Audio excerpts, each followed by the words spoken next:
Assalamualaikum warahmatullahi wabarakatuh.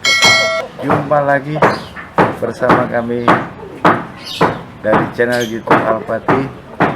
Bagaimana sahabat Al-Fatih? Apa kabar semua? Semoga dalam keadaan sehat walafiat ya. Dan semoga di tahun yang baru ini kita akan mendapatkan keberkahan-keberkahan yang lebih baik lagi di tahun yang baru ini. Dan semoga tahun yang kemarin yang penuh dengan dinamika virus coronanya di tahun yang baru ini segera hilang dan kita diberikan kesehatan dan kelancaran. Oke, untuk liputan pertama di awal tahun kita akan meliput nih bagaimana sih kiat-kiat nih para apa ya, pekerja yang sudah pensiun untuk mengisi waktu luangnya sehari-harinya, seperti apa kegiatannya. Nah, kebetulan kita mendapatkan satu narasumber yang beliau ini memang sudah masuk masa pensiun, dan alhamdulillah juga beliau saat ini masih menjabat sebagai ketua RW di RW 08. Beliau mempunyai usaha setelah masa pensiunnya, yaitu peternakan lele dan ikan mujair, serta juga ada usaha air isi ulang. Yuk kita menuju TKP, coba kita minta waktu beliau untuk memberikan pandangan, saran mengenai apa-apa sih kegiatan-kegiatan yang dikerjakan bukan di masa pensiunnya. Yuk kita menuju TKP.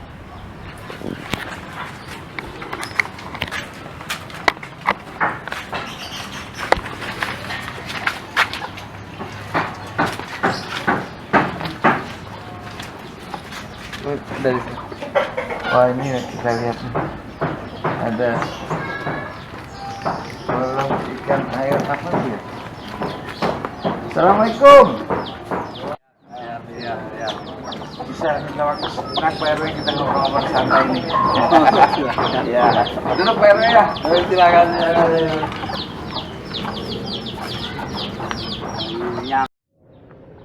Oke sahabat channel YouTube Ari Al-Fatih, saat ini kita sudah di tempat usahanya Bapak RW kita, RW 08 Pak Purwan, dan beliau juga sudah siap untuk ngobrol-ngobrol santai dengan kita dari channel YouTube Arif Al-Fatih.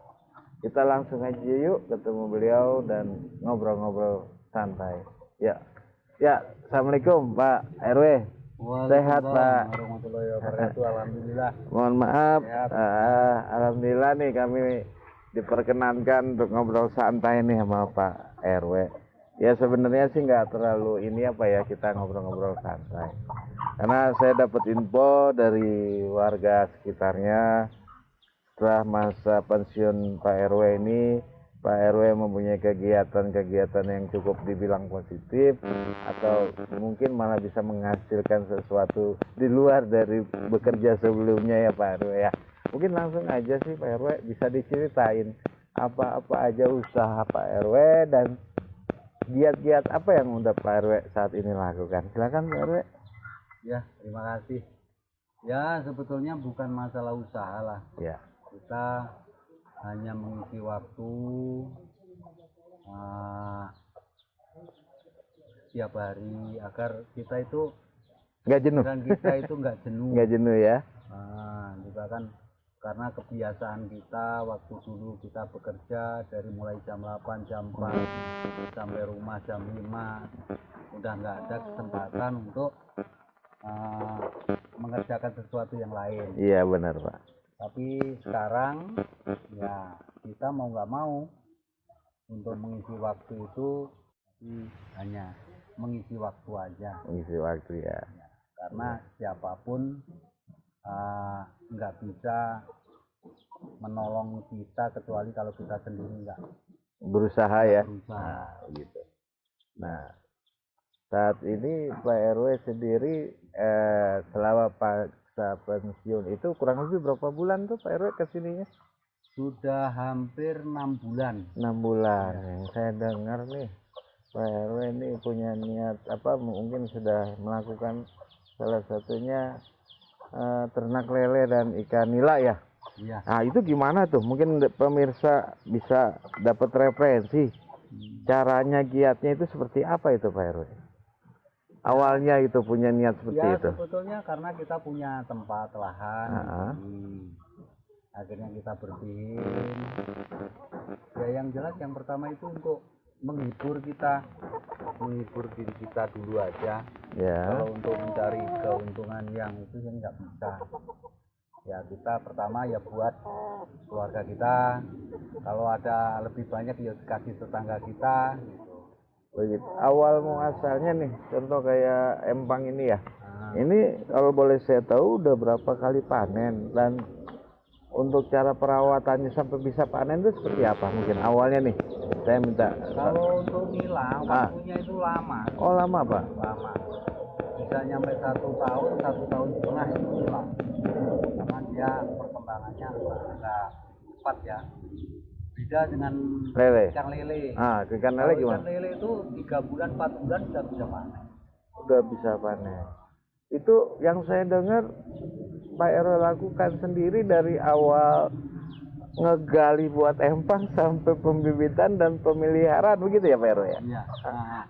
Ya itu luar biasa waktu tadi. Luar biasa semangatnya itu Pak RW ya. Ya begitu, karena kita mau bayar tukang kita berat. Nah, itu bayar gitu sangat berat. Nah mungkin kalau lele sendiri berarti karena memang dia cepat untuk besar ya, udah pernah dipanen kali Pak ya? Kalau untuk dipanen sudah, cuman yang pertama itu ya kita bagi-bagikan aja dulu tetangga kiri kanan. Kalau memang ada yang ya teman-teman yang jauh juga kadang-kadang datang gitu nanyain, Pak mau punya lele, monggo aja lah ambil. Nah itu berarti udah berapa kali panen tuh lele itu Pak? Baru sekali. Baru sekali. Nah dalam budidaya lele itu Pak, mungkin Bapak bisa kasih saran atau masukan kepada nanti mungkin pemirsa yang mau gitu ikut mengikuti usaha Bapak. Gimana sih kiatnya supaya bisa panen? Apa-apa aja yang harus dihindari? Apa-apa aja yang harus dijalani dalam budidaya lele sama nila ini Pak? Terutama lele dulu Pak. Kalau lele kan dulu emang benihnya itu kita beli. Saya beli waktu itu baru coba 3.000 ekor. 3.000 ekor. Terus ada mungkin kalau pengen lihat tempatnya, ya nanti saya coba lihat Pak ya. Bisa lihat tempatnya sana. Dan itu juga lele itu dari mulai kecil, sebulan, 2 bulan, 3 bulan itu makanannya beda-beda, ada ukurannya. Oh gitu. Ya ada ukurannya. Kalau yang waktu masih benih itu ya yang kecil-kecil gitu ya, lembut itu. Ya. Apa namanya, PS18 atau PS21 itu saya juga nggak paham saya masalah makanan. Iya. Mungkin saya beli buat makanannya aja. Nah, nanti kalau udah sebulan itu ada yang gedean. Itu biasanya kalau saya sih pakai yang apa itu ya, yang ukuran 1 itu sebulan. Jadi pakan lelenya pure, dia itu kayak pelet gitu ya? Pelet, ya. Pelet ya, pure pelet ya, nggak pakai apa-apa lagi tuh ya? Ada, kalau sudah besar, umur 2 bulan, 3 bulan, 4 bulan itu saya pakai kembang itu. Kembang ini yang saya taruh kolam 11 itu, iya. Itu ada. Itu ya kalau malam dia makan itu. Oh kalau gitu Pak ya? Jadi makan dari 2 kali. Paginya ya sekitar jam 7 kasih makan, nanti sore jam 5 kasih makan. Itu udah dia malamnya nanti makan yang itu daun-daun itu ya, daun-daun banyak. Iya. Jadi alhamdulillah Pak ya, untuk merawat lele itu nggak terlalu sulit ya Pak ya? Enggak dengan media kolam yang kecil juga bisa gitu ya? Banyak macamnya. Jadi nggak perlu pakai media yang lumayan besar ya? Asal perawatannya, asal ya segala sesuatunya diperhatikan itu bisa, alhamdulillah ya. Pakai drum juga bisa. Pakai apa itu? Kayak karpet gitu ya? Yang lubang itu apa namanya itu Pak? terpal ya, terpal ya. Nah, model terpal juga bisa, tapi kalau saya model tembok begini. Nah mungkin sedikit nih pengalamannya Pak RW kan sudah pernah panen sekali ya. Nah, Anggaplah dalam 3.000 benih itu ditaruh, setelah 3 bulan panen itu bisa menyisakan berapa benih itu Pak? Apa yang besar-besar itu? kurang lebih itu mah bisa nyampe 2.500-an. Oh jadi untuk penyusutannya nggak terlalu jauh ya? Terlalu jauh.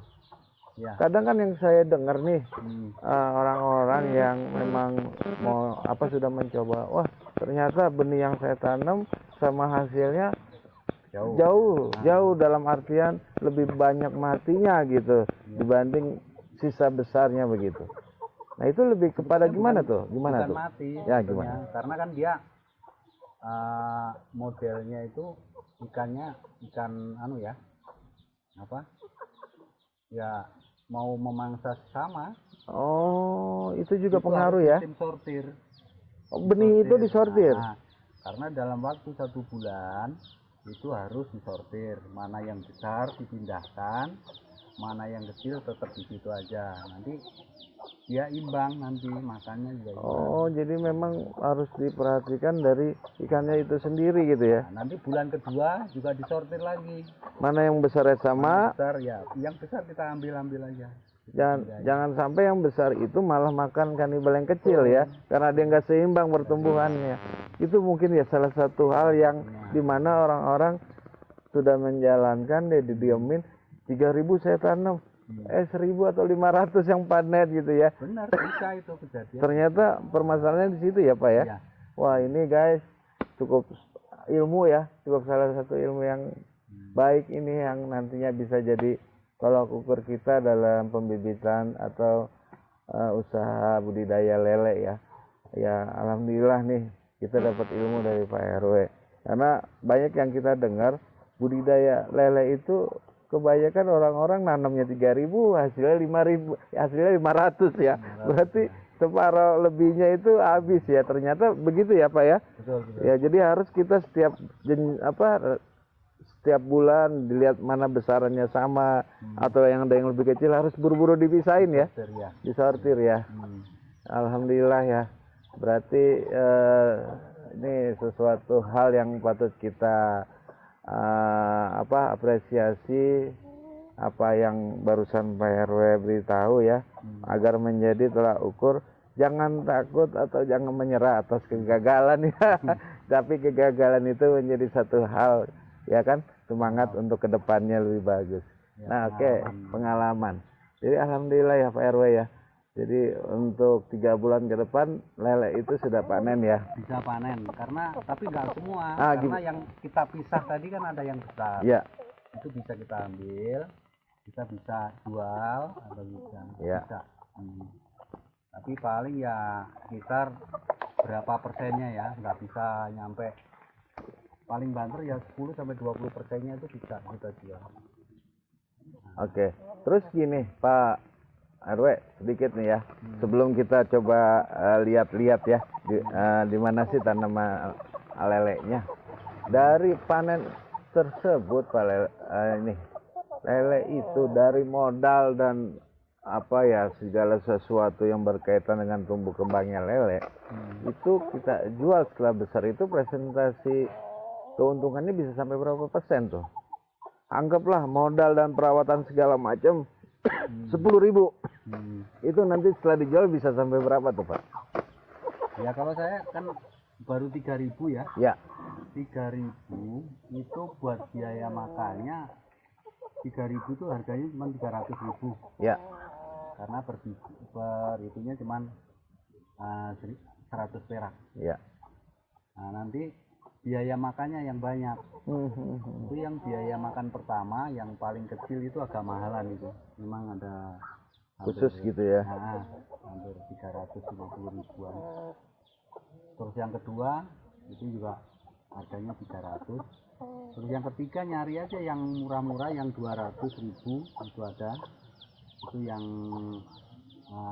min 3 min 4 itu. Kalau udah umur 3 bulan 4 bulan itu bisa pakai yang agak lebih besar, itu lebih murah. Oh gitu Pak ya. Itu lebih murah. Nah, kalau diukur-ukur kurang lebihnya berapa tuh Pak? Dari perawatan dengan panen bisa sampai berapa itu?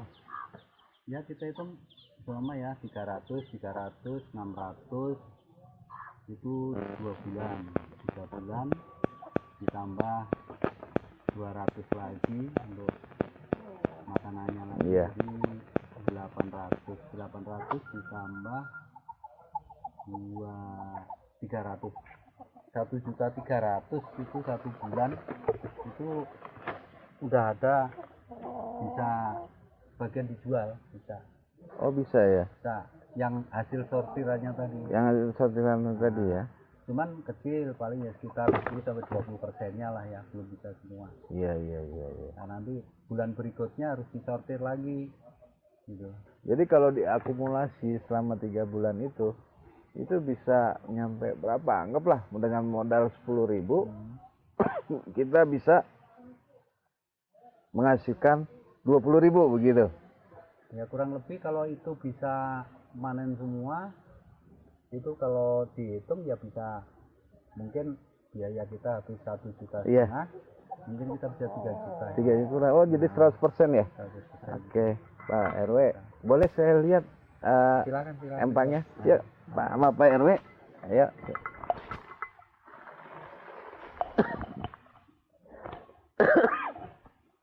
Sahabat channel YouTube Al-Fatih, yuk kita lihat sekarang di empang lelenya Pak RW.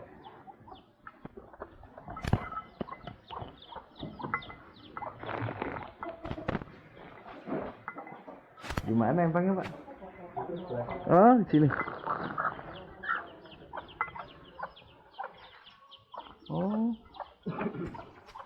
Oh dia udah bentuknya udah ini Pak ya? Iya. Udah, ini mah udah semi modern nih. Udah. Oh. Ini ada 6 kolam. Iya. Kemarin saya coba 3.000 ini lele. Lele. Itu ya cukup lumayan, banyak juga. Oh. Wah ini udah gede-gede ya Pak ya? Ya ini udah, makanya ini udah 4 bulan nih. Oh ini udah 4 bulan Pak. Makanya yang kemarin yang gede-gede itu udah kita ambil. Jadi dengan ruangan ya bisa dibilang minimalis ini bisa menampung 3.000 benih Pak ya? Ini sebetulnya bisa lebih. Bisa lebih ya? Bisa lebih. Bisa nyampe 5.000, 6.000 benih dalam 6 kotak ini ya? Kotak ini. Oh jadi benar ya kayak yang barusan Pak RW bilang, kita sortir ya. Kita lihat di mana yang memang ukurannya nggak sama ya. Kita ini ya. Ya cuman gitu, kita akan pakai sirkulasi air juga di situ. Oh iya. Jadi air kita itu selalu bersih. Oh jadi ada yang nyedotnya juga ya Pak ya? Ada, saya ngambil dari sebelah situ. Oke Pak RW, terima kasih nih udah ngasih kiat-kiat cara berternak lele nih. Budidaya aja ya, alhamdulillah ya, dengan tempat yang cukup nggak terlalu besar tapi bisa mendapatkan pertama kegiatan dulu ya Pak RW ya. Kegiatan ya, Mengisi waktu aja. mengisi waktu. Apabila itu bisa kita jual ya kita jual. Gitu ya. Kalau memang tapi secara secara materi juga ya cukup lumayan ya, menjanjikan ya. Dari ibaratnya kalau memang ini bisa sampai 100% ya Pak RW ya. Oke, kita bisa lihat tempat yang lain ya Pak RW ya. Itu ada nila.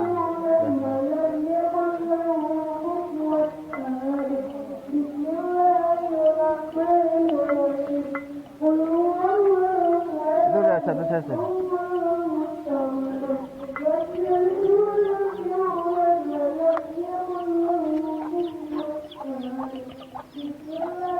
Ya oke. Sekarang sahabat channel Arif Al-Fatih, kita melihat nih kolam nila Pak RW. Waduh, nilainya seger-seger nih. Nah barusan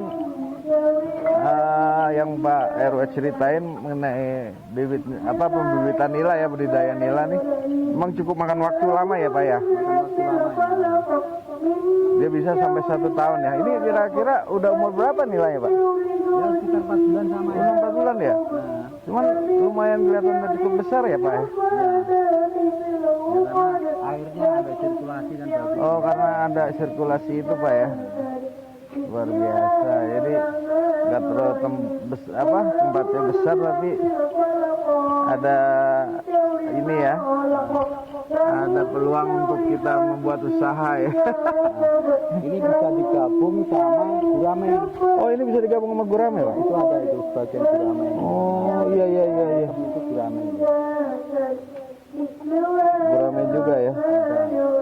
Alhamdulillah, jadi benar-benar kayaknya saya sendiri betah nih Pak kalau seharian kayak begini nih Pak.